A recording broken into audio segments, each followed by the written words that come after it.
It's not an illustrious category to belong to, of course, but there are plenty of us at least. We worry about work, money, being left, illness, disappointing, overpromising, madness, disgrace, just to start the list. We worry in the early hours, we worry on holiday, we worry at parties, and we worry all the time while we're trying to smile and seem normal to good people who depend on us. It can feel pretty unbearable at moments. A standard approach when trying to assuage our blizzard of worries is to look at each in turn and marshal sensible arguments against their probabilities. But it can, at points, also be helpful not to look at the specifics of every worry and instead to consider the overall position that worry has come to occupy in our lives. There is a hugely fascinating sentence on the topic in an essay by the great English psychoanalyst Donald Winnicott. The catastrophe you fear will happen has in fact already happened. When we worry, we're naturally fixated on what will occur next. It's the future, with its boundless possibilities for horror, that is the natural arena for exploration by our panicked thoughts. But in Winnicott's unexpected thesis, something else is revealed. The disaster that we fear is going to unfold is actually behind us. There is a paradox here. Why do we keep expecting something to happen that's already happened? Why don't we better distinguish past from present?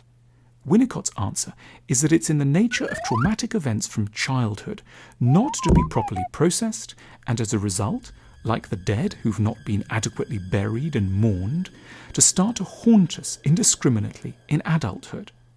For example, we may panic that we're about to be humiliated and shamed. There are no particularly strong grounds for this in objective reality, but we're utterly convinced nevertheless, because this is precisely what happened to us when we were tiny and at the hands of a parent. Or we worry intensely that we're about to be abandoned in love, not because our partner is in any significant way disloyal, but because someone who once looked after us at a very vulnerable point definitely was.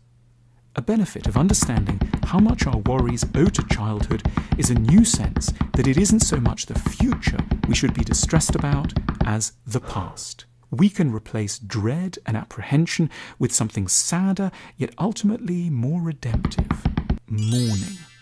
We can feel profoundly sorry for our younger selves as an alternative to being panicked for our future selves. Appreciating the childhood legacy of worries, we also stand to realize that we can adapt and improve on how we respond to what alarms us. If we've been well parented, we'll have been bequeathed a repertoire of good moves to latch onto when crises occur.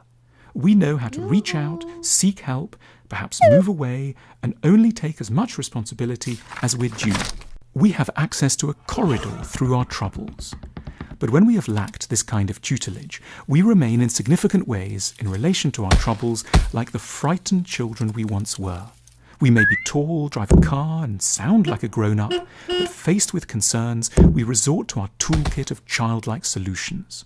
We overreact, we go silent, we scream, we have little sense of other options. We feel extremely limited in our powers of protest and agency. We lose all perspective. To which it's appropriate, and in no way patronizing, to remind ourselves of what can, in our deeper psychological selves, still be an entirely implausible thought: that we are now adults. In other words, in response to the kinds of terror we knew so well at the age of 4 or 8, we don't have to be either as afraid or as powerless as we were. We can mount a direct protest. We can make an eloquent case for ourselves. We can complain and defend our position. We can rebuild our lives in a new way elsewhere.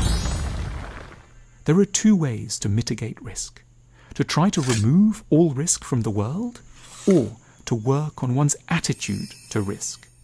Knowing that many of our fears have childhood antecedents, as do our responses to them, can free us to imagine that history won't have to repeat itself exactly. Adult life doesn't have to be as terrifying as our childhoods once were, and our responses to our fears can have some of the greater vigor and confidence that is the natural privilege of grown-ups. We'll still be worried a substantial portion of the time, but perhaps with a little less fragility and fewer burning convictions of total upcoming catastrophe. Thank you for commenting, liking, and subscribing. We also offer books, games, homeware, and therapy sessions. To find out more, follow the link on your screen now.